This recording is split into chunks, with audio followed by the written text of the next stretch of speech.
สวัสดีท่านผู้ชมที่เคารพนำท่านผู้ชมมาติดตามข่าวกีฬา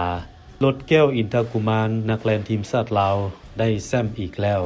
ล่าสุดได้แซมแลนเพื่อสุขภาพมิตรภาพและการกุศล2026ที่โรงแรมแดนสวรรค์น้ำเงิมรีสอร์ท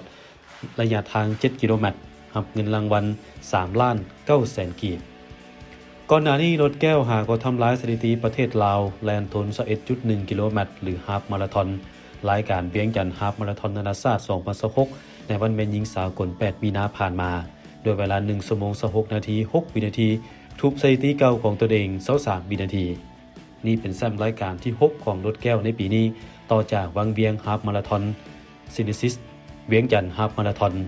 มินิฮาล์ฟมาราธอนรันทูเกเตอร์เซฟเดอะพาวเวอร์และนานาชาติบุรีรัมย์มาราธอนและขอนแก่นมาราธอนนานาชาติอยู่ประเทศไทยโดยรถแก้วลงแข่งรายการฮาล์ฟมาราธอน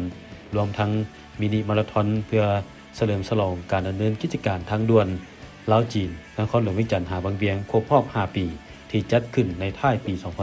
2025รายการต่อไปน้องรถแก้วจะลงแข่งขันรายการสวรรค์ฟันเฟส2026ในท้ายที่นี้ที่แขวงสวรรณเขต